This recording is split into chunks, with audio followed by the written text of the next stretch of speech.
Is Mærsk your dream company? Then follow along, because in this video, I'm going to recap for you the 5 most important tips that I got from the interview I had with Hanna, who's recruiter from Mærsk. You can watch the full video with Hanna, or the full interview with Hanna, if you click somewhere up here.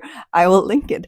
If you don't know me, I'm Diana, and I'm going to help you with your job search in Denmark. So tip number 1 is to align your material, your CV, your cover letter, if they ask one, with the company and the position you are applying with. What I mean by that, or what she also means by that, is to actually put yourself in to do the research, basically, and really get into what is it that they're looking for. If there's a phone number, call them. To be honest, I don't remember if Mærsk tend to have phone numbers, but if there is a phone number, then make sure to call them, to ask the questions, the things you would like to know, to make your material even better, to let them know why you are the great match for this specific position.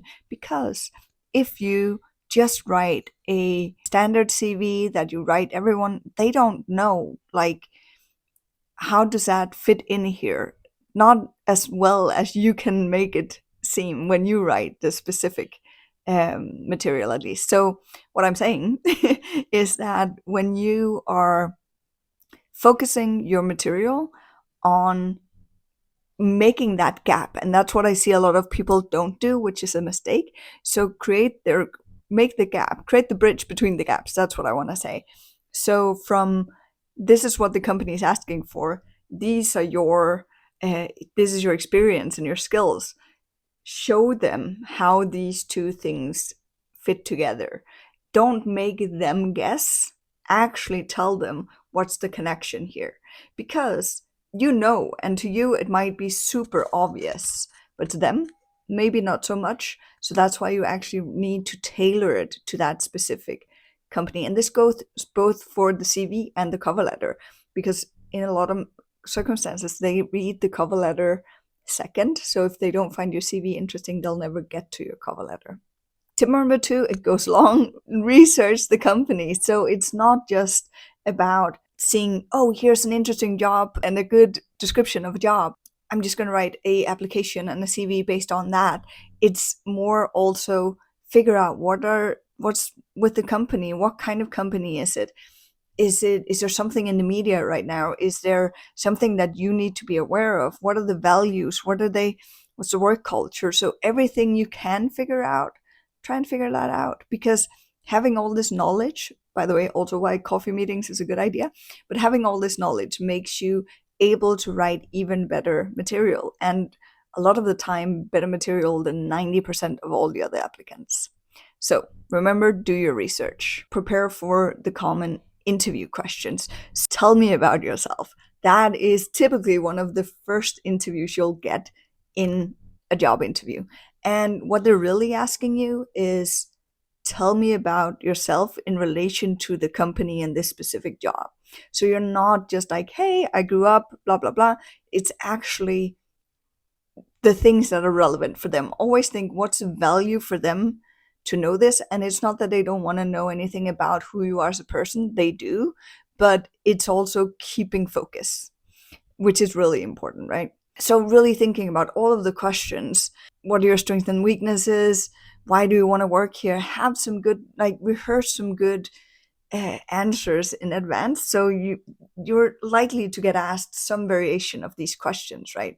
So make sure to rehearse that in advance so you know what to answer. And by the way, a good reason to work here, I hope you wouldn't say that, but I have experienced this, is not to say, well, I need the money, especially not when you're looking for working somewhere like Mærsk. So don't do that. You need to either be really interested in the position or the company, right? So that should be part of your answer.